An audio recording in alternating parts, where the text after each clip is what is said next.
Efirden yoğunluqları vaxtı studiyada Leysan Galiyeva isen meselesi bugünkü çağrılışının tüp temaları. Elbette Yaşlar Günü'nü nişik beyram ettiler. Rossiya aviatsiyasının 100 yıllığına aşkışlardan grandioz şov görünüşü. Qolabızda Rossiyanın Devlet Akademiya Kişi Teatrı gastrolleri uza. Elmet rayonu mühtesibati şoqıruv boyunca elmette donlıqlı din bilgisi Dr. Muhammed Hamid bulup gitti. Respublikabızın yakın шығыш rayonları Müslümanları bilen жылы ұшырашу yaşlar üzəgi binasında öttim. Şoranı bizning ijod türkümüde körüp qaytdı. Söz Önce Hasan Şınağa. Шығышы белән Мөхәммәд Хамид Ливаннан булса да, ул инде 20 елдан артык Татарстанда яшәп балалар хирургы булып эшли. Аның дини вәгазьләре социаль челтәрләрдәге аккаунтларда халык тарафынан бик яратылып карала. Мөхәммәд Хамидны шәхсән күреп, вәгазен тыңлап, аның белән оралашыр өчен Әлмәтләрдән тыш очрашуга Азнакай һәм Лениногорск мөселманнары да килгән иде. İslam dini boyunca нәрсәгенә аңлатсалар, нәрсәгенә сөйләсәләр дә безгә һәрвакыт кызык. Без инде бу дөньяны аңларга тырышабыз. Türlü галимнәрдән тыңлап. Хәзер бит инде бик күп галимнәр, бик күп сөйләүчеләр. Без барысында бөтенсен теге точка зрениесен дип әйтик инде беләсе килә. Мөхәммәд Хамид очрашуда мөселман гаиләсе нинди булырга тиешлегенә басым ясады. Ир, хатын хакларына, балалар тәрбиясенә тукталды. Вәгазьдә Пәйгамбәрбез Мөхәммәд һәм аның сахабәләре тормышыннан да бик күп мисаллар китерелде. Чара ахырында мөселманнар үзләренең сорауларын биреп, дин галиме белән аралаша алдылар. Очрашу турында тулырак ислам нуры тапшыруында карый алачаксыз. Энҗи Хасан Шыны, Рафаэль Сафин, яңалыклар вакыты, Луч Әлмәт телекомпаниясе. Qolabızның дәртле идеялы яшьләре шәһәрдә узучы һәм заманча кызыклы чарага районыбызның олысын, кешесен тарта. Узган шимбә гөрләгән яшьләр көне моңа ачыктан ачык дәлил. Бәйрәмне безнең төшерү төркеме күзәтеп торды.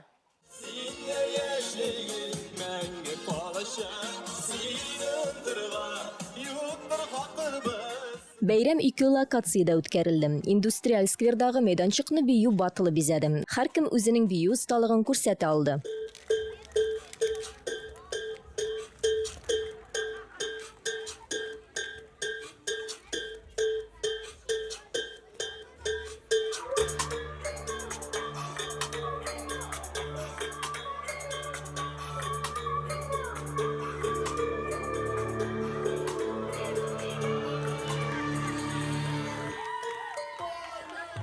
Я решил попробовать на свой страх и риск, рискнул, и, как оказалось, я выиграл в батле.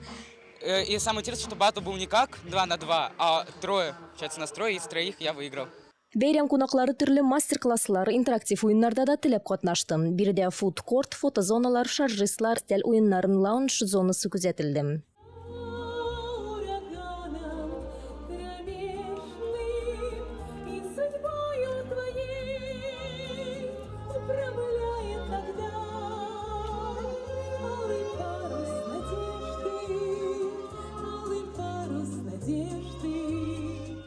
Бу көннең төсле өлеше чыгарылыш сыйныф укучылары парады иде. Күркәм гадәт буенча һәр мәктәпнең чыгарылыш сыйныф укучылары директор укытучылар белән бергәлектә кызыл келәмнән уза, килгән кунакларны һәм бер-берсен сәламли. Юбилейный спорт сарае мәйданында 800-гә якын чыгарылыш укучылары җыелган иде. Укучыларны район башлыгы тәбрик итеп алдынгыларын бүләкләде. Что каждый из вас это настоящее будущее нашего города, нашей республики, нашей страны.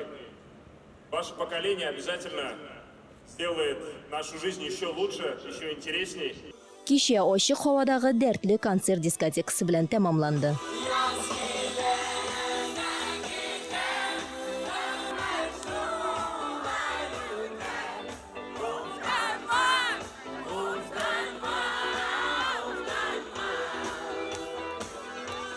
Давайте сейчас все вместе. Escape, escape, escape, escape.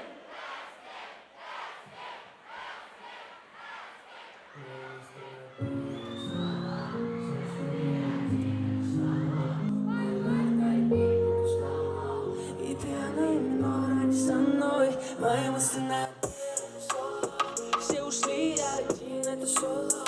My life на repeat, будто сон мой. И ты именно ради со мной. Бу юлы яшьләр бәйрәменең хедлайнеры Escape төркеме чыгыш ясады. Я, честно, первый раз в вашем городе, но я сегодня как приземлился, гулял сегодня и просто влюбился в него. Честно, такой родной вайб.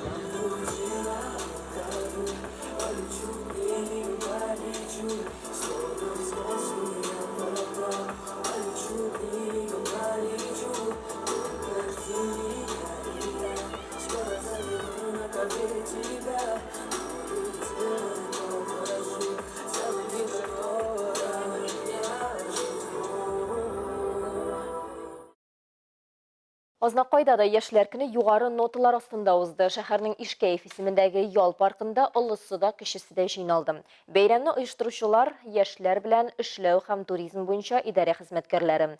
Әлеге чарада безнең төшерү төркемендә булып кайтты.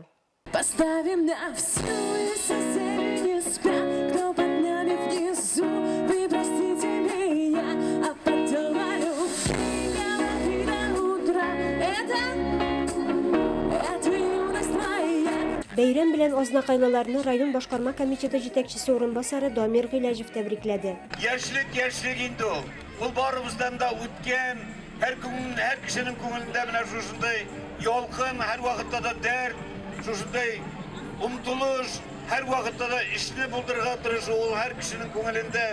Менә бүген дә сезне карап торырга да шул хәтле күңелле. Поздравляю с этим днем. Желаю нам крепкого здоровья, семейного счастья, душевного спокойствия и, конечно, мирного неба над головой. Бәйрәм зур оешканлык белән узып, район яшьләре төрле мастер-классларда, спорт уеннарында, буяу һәм күбек фестивалендә кәефләрен күтәрделәр. Биредә катнашучылар үзләре ясаган әйберләрне, кулланылган уенчыкларны да сата яки башкаларныкы белән алыша алды. Бәйрәмне төрле иҗат төркемнәре чыгышлары тагын да ямьләндереп җибәрде. Баширов Денарис Айдарович, молодежный лидер и активный участник жизни молодежной политики Азнакаевского муниципального района.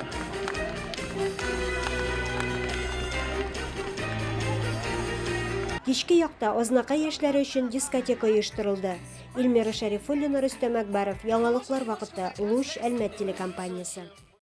Әлмәт, Золотое кольцо Уралы, Уралның алтын быжырасы 5-нче агит учышын кабул итте. Ул Россия граждан авиациясенең 100 еллыгына багышланган иде. 1923 елның 9 февралендә СССР Хезмәт һәм оборона советы һава линияләре өчен техник күзәткечләрне һава флотының баш идарәсенә йөкләү һәм граждан авиациясе буенча совет оештыру турында карар кабул итә.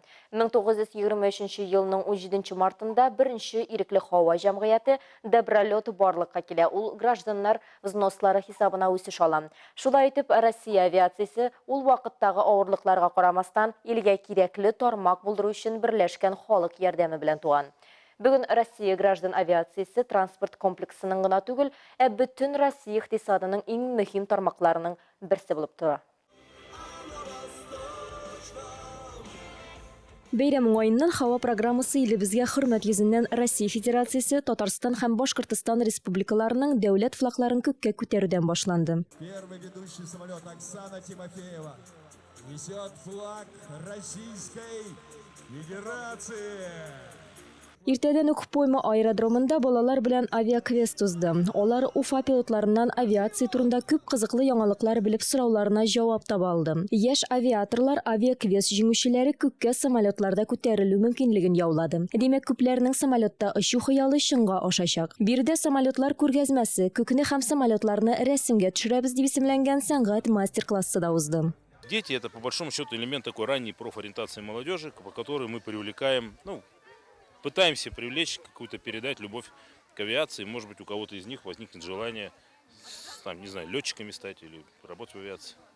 Бәйрәм пилотаж төркеменең төсле һава шоу белән тәмамланды. Россиядә бердән-бер булган Первушина пилотаж төркеменең 5 самолеты тамашачыны шок катырды.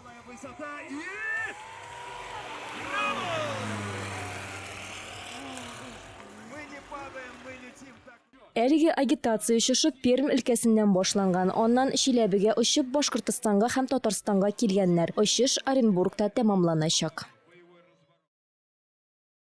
Бу көннәрдә әлбәттә Татнефть компаниясе ярдәме белән Россиянең Дәүләт Академия кеше театры гастрольләре уза. Алар җомга көнне старт алдылар һәм тагын 2 көн дәвам итәчәк. Безнең төшерү төркеме Николай Гогольның пьесасы буенча «Женитьба» комедиясын карый һәм театр актерлары белән аралаша алды. Мәскәүнең кеше академия театры классик рус театры традицияларына туры калган бердән-бер театр дисәк тә ялгышу булмас. Бирдә спектакльләрне 100 ел элек ничек куйган булсалар, бүген дә шулай башкаралар. Россия кеше дәүләт академия театры гастрольләре Николай Гоголь пьесасы буенча СССРның халык артисты Юрий Соломин сәхнәләштергән «Өйләнеп» спектакль ачып җибәрде. Россиянең халык артистлары Людмила Полякова, Владимир Дубровский, Александр Ермаков һәм Валерий Афанасьев, отказанган артисты Инна Иванова, артистлар Мария Дунаевская, Дмитрий Сафонов, Игнатий Кузнецов һәм башкалар бу кичтә тамашачыларны тарихта калган дәвергә алып китте. Дәвре үзгә булса да, анда күтәрелгән сорау мәңгелек һәм заманча яңгырый. Тутасы Агафьяны кияүгә бирергә тәгаен карар кылган. Туташ да һич каршы түгел. Тик менә кемне сайларга? Кияүләре дә берсеннән-берсе асыл. Отставкадагы Оксак диңгезче Живакин, сәер пехота офицеры Анучкин. Дәүләт эшенә шавып йөреп өйләнми калган яичница яки өйләнергәме юкмы икән тәгаен белгели алмый интегүче Подколесинмы? Ярый әле соңгы егет янында тәвәккәл һәм үтә дә шаян Качкарев бар. Тик менә аның планы тормышка ашармы? Агафья Тихоновна, не то б ты сказала, как бы покойник Тихон Пантелеймонович, твой батюшка был жив. Спектакль башланганчы ук масса күләм мәгълүмат чаралары вәкилләре артистлар белән аралашып өлгерде. Россиянең халык артисты Людмила Полякова, шулай ук Мария Дунаевская, Игнатий Кузнецов спектакль һәм әлбәттә инде 300 елга якын традицияләре булган театрлары турында сөйләделәр. Практически не выбрасывается ни одного слова. Островского мы играем. Как мы ничего не переписываем, как делают некоторые нехорошие эти. Мы играем все слово в слово. Мы никаких компиляций ничего не делаем, ничего не придумываем. Вот, мы играем. Но от того, что мы очень душой современные люди, мы не безразличные, мы в этой жизни и все это. И получается, что когда ты говоришь этот текст, он у тебя, подтекст сам собой получается. Где купил? Нет, ты где купил? Ты купил в той лавочке, в которой я тебе сказал, что на Вознесенском проспекте? Актерский состав здесь потрясающий. Здесь играют в основном все народные артисты, вот только 3 человек. И мы молодые и начинающие. И нам дали это совсем недавно. Да, такие роли. Во-первых, это Гоголь Николай Васильевич. Это просто, если говорить этот текст, который написан, без каких-либо добавлений, либо это уже будет звучать. Все фразы крылатые. Потом это Юрий Мефодьевич Соломин, наш мастер, наш режиссер, наш, так сказать, капитан нашего корабля. Вот. Он режиссер этого спектакля, я его ученик. Я в этом спектакле вообще уже лет 5 я начинал со «Слуги Степанова». Я с основания этого спектакля. И вот потихонечку сейчас играю Качкарева. Так что все в этом спектакле именно все соединилось. И режиссер, и автор, и театр, и актеры. Ой, а купцей слышать не хочет. Говорит мне, чтобы муж был. Пусть с собой невзрачен, да чтобы дворянин. Какой великотес. У нас в театре-то так сложилось, что мы одна большая семья. У нас нет такого, что мы там условно с кем-то друг с другом конкурируем и так далее. То есть мы прям семья большая. И, естественно, на гастролях мы друг друга поддерживаем и общаемся много. И, не знаю, я даже как-то объяснить, но, в общем, это какая-то вот общая суть вместе. Вот. Что мы вместе, и от этого нам легко. Рәдифә Нугманова, Игорь Назаров, Рафаэль Сафин, яңалыклар вакыты Луч, Әлмәт телекомпаниясе.